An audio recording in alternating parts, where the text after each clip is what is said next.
Channel judgment day. ನಮಸ್ಕಾರ ಸ್ನೇಹಿತರೆ, ತಮ್ಮೆಲ್ಲರಿಗೂ ನನ್ನ ಯೂಟ್ಯೂಬ್ ವಾಹಿನಿ ಜಡ್ಜ್ಮೆಂಟ್ ಡೇಗೆ ಸ್ವಾಗತ. Friends, today we will see a case wherein Honorable High Court of Kerala opined that wife making discreet phone calls to another man disregarding husband's objection is matrimonial cruelty.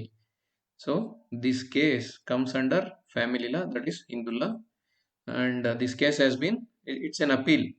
Earlier it was fought in the family court. So as it was not heard properly or it was dismissed, so the appellant here appealed to the Honorable High Court of Kerala. So let's see the details below. So wife making discreet phone calls to another man during odd hours of the night, that means during late night, disregarding the warning of the husband, amounts to matrimonial cruelty. The Kerala High Court observed while allowing a plea of dissolution of marriage.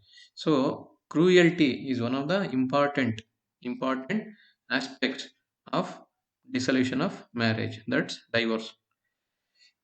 So the judgment was rendered in August 2021, said that physical violence is not absolutely essential to constitute cruelty. That means even mental cruelty is also allowed. Making discreet phone calls frequently by the wife with another man, disregarding the warning by the husband, that too at odd hours, amounts to matrimonial cruelty. This is what Honorable Court noticed. Constitute cruelty, the conduct and behavior of one spouse towards the other need only be such a nature that it causes reasonable apprehension in the mind of the latter that is not safe for him or her to continue in the marital tie, the court said. So it is settled that physical violence is not absolutely essential to constitute cruelty. Cruelty can neither be mental cruelty as well. So the court was hearing three separate appeals filed by the husband against three judgments of family court at Todupula, that is in Kerala. One of the judgments had rejected the plea by the husband seeking dissolution of marriage on the ground of adultery and cruelty. Adultery means illicit behavior, and cruelty. Another judgment on plea of wife for return of gold ornaments and money was allowed in part by the family court. The third plea, instituted by the husband for appointing him as the guardian of the minor child, was dismissed. Appeal against all three judgments by the husband came to be heard by High Court together. So the marriage between the husband and wife was solemnized. That marriage happened in 2006 at a temple in Todupula as per Hindu religious rites. After the marriage, they resided at house of the husband. That's a matrimonial house at Ernakulam. So a child was born in November 2007. The pleadings and evidence on record disclosed that the marital relationship between them was not cordial and happy. This is what it was, a rough ride relationship. It was not smoother one. Also, the husband submitted before the High Court that wife was an adulterer. Adulterer means illicit behavior. Behavior was not proper, unruly character, and also perpetrated various iniquitous. Iniquitous act means illegal, immoral acts, ranging from several mental agony, constantly using filthy language, abdicating all shared household duties, etc., etc. And also, she was in relationship with a person, and also she refused to have physical contact with her husband. So, picking up with quarrels and all, etc. Also, wife launched false cases against him. Him means husband here, and also husband, mother-in-law, and sister-in-law. It was alleged. So, husband, in order to prove the allegations of adultery, he relayed the details on calls which were made by the wife to the and the second respondent. Second respondent here means the friend whom the wife was in relationship. Second respondent. He also claimed that the wife was second respondent had gone on pleasure trips, and that an inquiry with different persons he came to know that they had a relationship prior to marriage, and after that marriage also it continued, in fact. So you can go through the details, and after seeing the details on call list, she made 10 calls, out of 5 were missed calls, and the other 5 were made between 10:40 to 10:55 p.m. in the night. When husband questioned the wife about the telephonic conversation with the husband, even after she realized that husband did not like her making such calls, she continued to do make telephone calls and conversations. She continued with that friend. So what this might not be sufficient to infer adultery. This is what Honorable Court noticed. It's part of adultery itself. Even husband ask her to stop this act, she still continue to do that too in wee hours of the day. Wee hours means that late night hours. Court also noted that there was evidence that wife had neglected his parents and used to pick up quarrel with them unnecessarily. So a crime was registered against the husband with his parents and the allegation that they physically assaulted the wife. That means she, in fact, she raised a complaint, false complaint.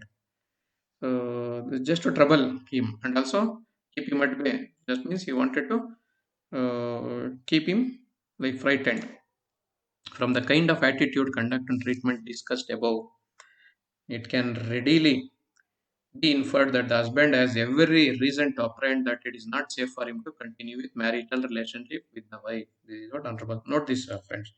All these acts, it may be criminal intimidation or neglect or fighting, moreover, illicit behavior, and also refusing to have physical contact, and also not taking care of their in-laws, and also not living peacefully with the married husband. All these amounts to cases are amounts to classes under divorce, dissolution of marriage.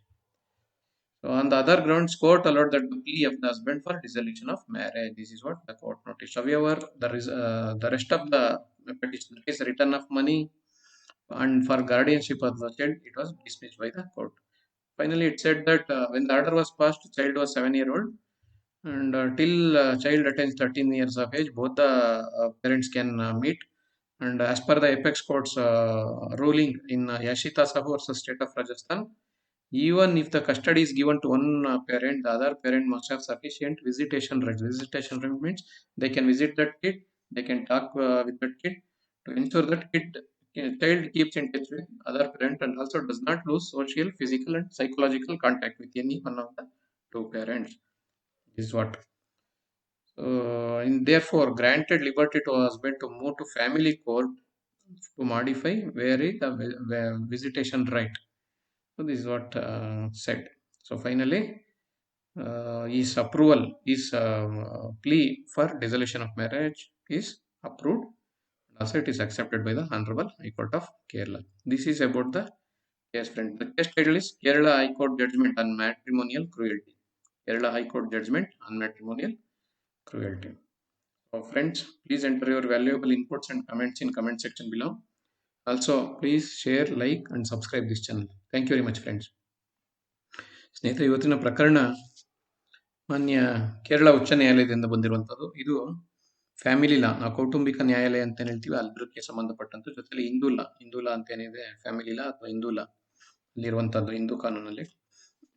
ಇಲ್ಲಿ ಹೆಂಡತಿ ತಡರಾತ್ರಿಯಲ್ಲಿ ಬೇರೆ ಪರಪುರುಷನೊಂದಿಗೆ ಮಾಡುವಂತ ಕರೆಗಳು, ಅದು ಗಂಡನ ಮಾತನ್ನು ಮೀರಿ ಮಾಡುವಂತ ಕರೆಗಳು, ಅದು ಒಂಥರ ಕೌಟುಂಬಿಕ ದೌರ್ಜನ್ಯದ ಕೆಳಗಡೆ ಬರ್ತದಾದ್ರೂ, ಅಂದ್ರೆ ವೈವಾಹಿಕ ದೌರ್ಜನ್ಯ, ವೈವಾಹಿಕ ಕ್ರೂರತೆ ಅಂತ ಏನ್ ಹೇಳ್ತೀವಿ, ಮ್ಯಾಟ್ರಿಮೋನಿಯಲ್ ಕ್ರೂಯಲ್ಟಿ, ಅದ್ರ ಕೆಳಗಡೆ ಬರುತ್ತೆ ಅಂತ ಮಾನ್ಯ ಉಚ್ಚ ನ್ಯಾಯಾಲಯ ಅಭಿಪ್ರಾಯ ಪಟ್ಟಿದೆ. ಇಲ್ಲಿ ಏನಾಗಿದೆ ಅಂದ್ರೆ, ಇಲ್ಲಿ ಒಂದು ಪ್ರಕರಣ, ಈ ಪ್ರಕರಣದಲ್ಲಿ ಒಂದು ವ್ಯಕ್ತಿಯ ಹೆಂಡತಿ, ಆ ಮಹಿಳೆ ತುಂಬಾ ತಡರಾತ್ರಿಯಲ್ಲಿ ಆ ಮಹಿಳೆಯ ಸ್ನೇಹಿತ ಅಂದ್ರೆ ಹೇಳ್ತಾನೆ ಗಂಡಸು, ಅವನ ಜೊತೆ ತುಂಬಾ ತಡರಾತ್ರಿಯಲ್ಲಿ ಫೋನ್ ಮಾಡಿ ಮಾತಾಡ್ತಾ ಇರ್ತಾರೆ. ಅದು ಏನು ಗಂಡ ಆ ಬಗ್ಗೆ ಹೇಳಿರ್ತಾನೆ, ಫೋನ್ ಮಾಡ್ಬೇಡ, ಇಷ್ಟೊತ್ತಲ್ಲಿ ಮಾತಾಡ್ಬೇಡ ಅವ್ರ ಜೊತೆಲಿ ಅಂತ.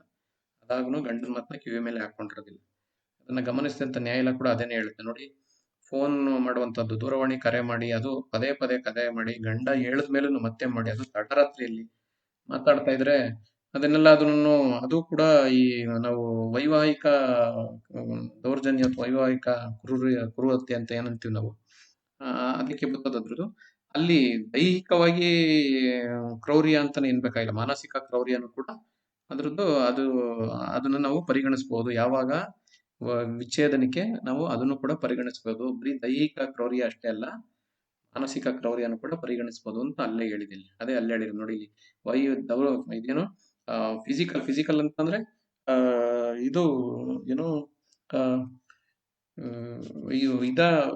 ಮನುಷ್ಯ ಅಲ್ಲೇ ಮಾಡ್ಬೇಕು ಅಂತೇನಿಲ್ಲ. ಗಂಡನ ಮೇಲೆ ಹೆಂಡತಿ ಆಗ್ಲಿ, ಹೆಂಡತಿ ಮೇಲೆ ಗಂಡ ಆಗ್ಲಿ ಅಲ್ಲೇ ಮಾಡ್ಬೇಕು ಅಂತೇನಿಲ್ಲ.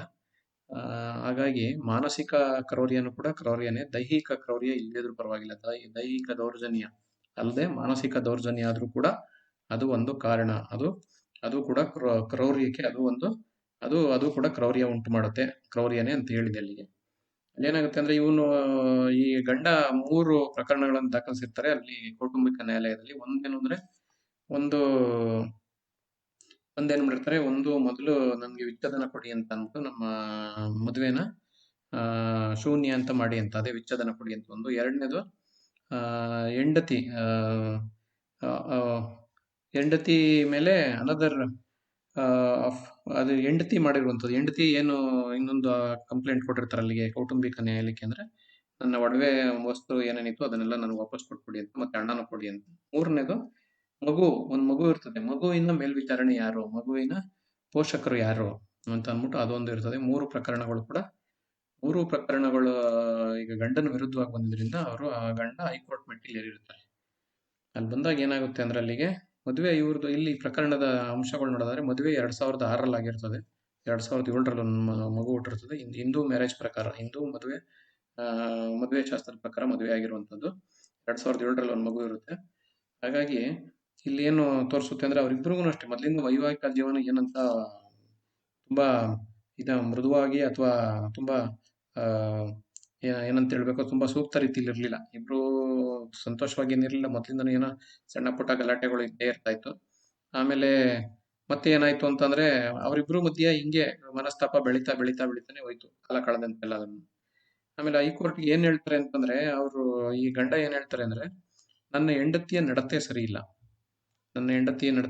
ಆಮೇಲೆ ಮತ್ತೆ ಹಲವಾರು ಬಾರಿ ನನ್ನ ಹೆಂಡತಿ ಒಂಥರ ಇದೇನ್ ಹೇಳ್ತೀವಿ ಇಮ್ಮಾರಲ್ ಅಂದ್ರೆ ನಾವು ಅನೈತಿಕ ಕೆಲಸಗಳು ನನ್ನ ಹೆಂಡತಿ ಮಾಡಿದಾಳೆ. ಕಾರಣ ಏನು ಅಂದ್ರೆ ಹಲವಾರು ಬಾರಿ ಕೆಟ್ಟು ಭಾಷೆ ಉಪಯೋಗಿಸೋದು, ಮನೆ ಕೆಲಸಗಳು ಮಾಡೋದಿಲ್ಲ, ಜೊತೆಲಿ ನನ್ನ ಎದುರಿಸೋದು, ನಾನು ಆತ್ಮಹತ್ಯೆ ಮಾಡ್ಕೋತೀನಿ ಅಂತ ನಾನು ಎದುರಿಸೋದು, ಜೊತೆಗೆ ನನ್ನ ಜೊತೆ ದೈಹಿಕ ಸಂಬಂಧ ಕೂಡ ಒಪ್ಪಿರೋದಿಲ್ಲ. ಆಮೇಲೆ ಗಂಡನ ಜೊತೆ ಪದೇ ಜಗಳ ಮಾಡೋದು. ಹಾಗಾಗಿ ಮತ್ತೆ ಅವರ ತಂದೆ ಮನೆಗೆ ಹೊಟ್ಟೋಗ್ತೀನಿ ಅಂತ ಹೇಳ್ದ. ಆಮೇಲೆ ಇವ್ರ ತಂದೆ ತಾಯಿ ಮತ್ತೆ ನಾದಿನಿ ಕೂಡ ಚೆನ್ನಾಗಿ ನೋಡ್ಕೊಂಡ್ರೆ, ಗಂಡನ ತಂಗಿನೂ ಕೂಡ ಚೆನ್ನಾಗಿ ನೋಡ್ಕೊಂಡಿರೋದಿಲ್ಲ ಇವ್ರ ಮನೇಲಿ. ಆಮೇಲೆ ಸುಮ್ನೆ ಪದೇ ತಪ್ಪು ಕೇಸು ಅಂದ್ರೆ ಸುಳ್ಳು ಕೇಸುಗಳನ್ನ ಇವ್ರ ಮೇಲೆ ದಾಖಲಿಸ್ತಿರ್ತಾರೆ ಗಂಡನ ಮೇಲೆ ತೊಂದರೆ ಕೊಡೋ ಉದ್ದೇಶದಿಂದ. ಆಮೇಲೆ ಇದನ್ನ ತಪ್ಪಿಸ್ಕೊಳ್ಳಕ್ಕೆ ಗಂಡ ಅವರು ಈಗ ಹೆಂಡ್ತಿದು ತಪ್ಪು ಅಂತ ಹೇಳಕ್ಕೆ ಹೆಂಡ್ತಿದು ಫೋನ್ ಕಾಲ್ದು ಲಿಸ್ಟ್ ಕೊಡ್ತಾರೆ. ಇದ್ರದ್ದು ಫೋನ್ ಕಾಲ್ ನೋಡಿ ಯಾರ್ಯಾರು ಏನೇನ್ ಮಾಡಿದ್ದಾರೆ ಅಂತ. ಅದ್ರಲ್ಲಿ ಗೊತ್ತಾಗುತ್ತೆ ಈ ಗಂಡ ಮತ್ತೆ ಇಲ್ಲಿ ಎರಡನೇ ಪ್ರತಿವಾದಿ ಈ ಪ್ರಕರಣದಲ್ಲಿ, ಅಂದ್ರೆ ಹೈಕೋರ್ಟ್ ಮೆಟ್ಟಿಲೇರಿರುವಂತಹ ಈ ಪ್ರಕರಣದಲ್ಲಿ ಮೇಲ್ಮನವಿಯಲ್ಲಿ ಈ ಎರಡನೇ ಪ್ರತಿವಾದಿ ಏನಿರ್ತಾನೆ, ಈ ಹೆಂಡತಿಯ ಸ್ನೇಹಿತ ಅವನ ಜೊತೆ ಈ ಮಹಿಳೆ ಹಲವಾರು ಬಾರಿ ಪ್ಲೆಜರ್ ಟ್ರಿಪ್ ಅಂದ್ರೆ ಸುಮ್ನೆ ಹೋಗಿ ಬಂದಿರ್ತಾರೆ. ಅದು ಮದುವೆ ಆದ್ಮೇಲೂ ಕೂಡ ಹೋಗಿ ಬಂದಿರ್ತಾರೆ. ಅಲ್ಲಿ ಬೇರೆಯವ್ರ ಜೊತೆ ವಿಚಾರಿಸಿದಾಗ ಇವ್ರು ಮೊದ್ಲಿಂದನೂ ಸಂಬಂಧ ಇತ್ತು, ಇವ್ರಿಬ್ರು ಮದುವೆ ಆದ್ಮೇಲೆ ಸಂಬಂಧ ಮುಂದುವರೆದಿದೆ ಅಂತ ಅಲ್ಲಿ ಗೊತ್ತಾಗುತ್ತೆ ಅಲ್ಲಿ. ಆಮೇಲೆ ಗಂಡನ್ಗೆ ಇದಿಷ್ಟು ಸಾಕಾಗಿತ್ತು ಅದನ್ನ ತೋರ್ಸಕ್ಕೆ. ಇದನ್ನ ಈ ಕಾಲ್ ಲಿಸ್ಟ್ ಎಲ್ಲದನ್ನು ಕೋರ್ಟ್ ಕೊಟ್ಟಾಗ ಕೋರ್ಟ್ ಅದನ್ನ ನೋಡಿದಾಗ ಮಾನ್ಯ ಉಚ್ಚ ನ್ಯಾಯಾಲಯ ಅಲ್ಲಿ ಒಂದು ದಿವಸ ಸುಮಾರು 10 ಕರೆ ಮಾಡಿರ್ತಾರೆ ಈ ಮಹಿಳೆ. 10 ಕರೆ ಮಾಡಿರ್ತಾರೆ. 10 ಕರೆಯಲ್ಲಿ 5 ಕರೆ ಮಿಸ್ಡ್ ಕಾಲ್ಗಳಾಗಿರ್ತದೆ. ಇನ್ನ 5 ಕರೆ ಅದೇ ಮನುಷ್ಯನಿಗೆ, ಸ್ನೇಹಿತನಿಗೆ ಮಾಡಿರ್ತಾರೆ ಈ ಅಮ್ಮ. ಅದು ರಾತ್ರಿ 10:40ರಿಂದ 10:40ರಿಂದ 10:55 15 ನಿಮಿಷದ ಒಳಗಡೆ ಇಷ್ಟು ಮಾಡಿರ್ತಾರೆ. ಇದನ್ನ ಗಮನಿಸಿದಂತ ನ್ಯಾಯಾಲಯ, ನೋಡಿ ನಮ್ಗೆ ಸಾಕಷ್ಟು ಇಲ್ಲಿ ಸಾಕ್ಷಿ ಸಿಗ್ತಾ ಇದೆ ಇಲ್ಲಿಗೆ. ಯಾವುದೇ ಮಹಿಳೆ ಗಂಡ ಹೇಳಿದ್ಮೇಲೂ ಇಷ್ಟು ತಡರಾತ್ರಿಯಲ್ಲಿ ಅದು ಇಷ್ಟು 10 ಸಲ ಫೋನ್ ಮಾಡುವಂತದ್ದು ಅವಶ್ಯಕತೆ ಇರೋದಿಲ್ಲ ಸಾಮಾನ್ಯವಾಗಿದ್ರೆ. ಇದೆಲ್ಲ ನೋಡಿದ್ರೆ ಗಂಡ ಹೇಳ್ತಾ ಇರೋದು ಸರಿ ಅಂತ ಅನ್ನಿಸ್ತದೆ ಅಂತ ಅಂದ್ಬಿಟ್ಟು ಇದು ಮತ್ತೆ ಆಗೋದಿಲ್ಲ, ಇದು ಸಾಕಾಗೋದಿಲ್ಲ. ಇದು ಆದ್ರೂ ಇನ್ನೂ ಒಂದಷ್ಟು ನ್ಯಾಯಾಲಯಕ್ಕೆ ಸಂಶಯ ಇದ್ದಂಗೆ ಅನ್ನಿಸ್ತದೆ. ಆದ್ರೂ ಅವಾಗ ಏನ್ ಅನ್ನತ್ತೆ ಅದು ಅಂತಂದ್ರೆ, ಇಷ್ಟು ಸಾಕು ಅಂತ ನಮ್ಗೆ ಅನ್ನಿಸ್ತಾ ಇದ್ರು ಆದ್ರೂ ಕೂಡ ಇದು ವೈವಾಹಿಕ ಕ್ರೌರ್ಯಕ್ಕೆ ಅದಕ್ಕೆ ಸಾಕು ಅಂತ ಕೋರ್ಟ್ ಹೇಳ್ತದೆ, ಮಾನ್ಯ ಕೋರ್ಟ್ ಹೇಳ್ತದೆ. ಹೆಂಡತಿ ನಡತೆ ಸರಿ ಇಲ್ಲ ಅಂತ ನಾವು ಹೇಳಕ್ ಆಗದಿದ್ರು ವೈವಾಹಿಕ ಕ್ರೌರ್ಯ ಅಂತ ಏನ್ ಹೇಳ್ತೀವಿ, ದೈಹಿಕ ಅಥವಾ ಮಾನಸಿಕ ಕ್ರೌರ್ಯ, ಅದರಲ್ಲಿ ವೈವಾಹಿಕ ಕ್ರೌರ್ಯ ಅಂತ ಅಂದ್ರೆ ಮದುವೆ ಆಗಿರ್ತಾರೆ, ಸುಮ್ನೆ ತೊಂದರೆ ಕೊಟ್ಕೊಂಡು ಹೋಗೋದು ಹೊರತಾ ನೆಮ್ಮದಿಯಾಗಿರದೆ, ಆ ತರದಕ್ಕೆ ಇದು ಸಾಕು ಅಂತ ಮಾನ್ಯ ಕೋರ್ಟ್ ಹೇಳುತ್ತೆ. ಮಹಿಳೆಯ ನಡತೆ ಸರಿ ಇಲ್ಲ ಅಂತ ಹೇಳಕ್ ಇಷ್ಟು ಕಾರಣ ಸಾಕಾಗದೆ ಇದ್ರು ಕ್ರೌರ್ಯ ಅನ್ನೋ ಇದ್ರ ಕೆಳಗಡೆ ಸಾಕಾಗುತ್ತೆ ಇದು ಅಂತ ಹೇಳಿರುತ್ತೆ. ಆಮೇಲೆ ಇವರು ಮತ್ತೆ ಈ ಮಹಿಳೆ ಈ ಗಂಡನ ತಾಯಿ ಆಗಿರ್ಲಿ, ಅವರ ತಂಗಿ ಆಗಿರ್ಲಿ, ಅವ್ರನ್ನ ಯಾರು ಚೆನ್ನಾಗಿ ನೋಡ್ಕೊಂಡಿರ್ತಾರೆ, ಅವ್ರ ಜೊತೆ ಪದೇ ಜಗಳ ತಂದಿರ್ತಾರೆ. ಅವ್ರಿಗೂ ತೊಂದರೆ ಕೊಟ್ಟಿರ್ತಾರೆ ಬೇಕು ಅಂತ ಅಂದ್ಬಿಟ್ಟು. ಆಮೇಲೆ ಗಂಡನ ಮೇಲೇನು ಪದೇ ಪದೇ ಕೇಸ್ ಹಾಕಿರ್ತಾರೆ. ಇದನ್ನೆಲ್ಲ ನೋಡಿದ್ಮೇಲೆ ಮಾನ್ಯ ಕೋರ್ಟ್ ಏನ್ ಅನ್ಸುತ್ತೆ, ನ್ಯಾಯಾಲಯಕ್ಕೆ ಅಂದ್ರೆ, ಇದನ್ನೆಲ್ಲ ನೋಡಿದ್ಮೇಲೆ ಆ ಮಹಿಳೆಯ ನಡತೆ, ಆ ಮಹಿಳೆಯ ಒಂದು ನಾವೇನಂತ ಹೇಳ್ತೀವಿ ಚಾರಿತ್ರ್ಯ, ಇದೆಲ್ಲ ನೋಡಿದ್ಮೇಲೆ ಮತ್ತೆ ಅವರು ಬೇರೆ ಇವ್ರನ್ನೆಲ್ಲ ಗಂಡನ ಸಂಬಂಧಿಕರನ್ನೆಲ್ಲ ಹೇಗ್ ನೋಡ್ಕೋತಾ ಇದ್ರು, ಗಂಡನ್ನೆಲ್ಲ ಹೇಗ್ ನೋಡ್ಕೋತಾ ಇದ್ರು ಅನ್ನೋದೆಲ್ಲ ನೋಡಿದ್ಮೇಲೆ ನಮ್ಗೆ ಈ ಮದುವೆ ಏನೋ ಅವ್ರೇನು ಮುಂದುವರ್ಸ್ಬೇಕು ಅಂತ ನಮ್ಗೇನು ಅನ್ನಿಸ್ತಾ ಇಲ್ಲ. ಅವ್ರು ಬೇಕಾದ್ರೆ ವಿಚ್ಛೇದನ ತಗೋಬಹುದು ಅಂತ ಹೇಳ್ಬಿಟ್ಟು ಇಲ್ಲಿ ಗಂಡನ ಇದನ್ನ ಅಂದ್ರೆ ಅವ್ರಿಗೆ ವಿಚ್ಛೇದನಕ್ಕೆ ಅವಕಾಶ ಮಾಡಿಕೊಡುತ್ತೆ ಗಂಡನಿಗೆ. ಆ ಮನವಿಯನ್ನ ಇಲ್ಲಿ ಪರಿಗಣಿಸುತ್ತೆ ವಿಚ್ಛೇದನಕ್ಕೆ.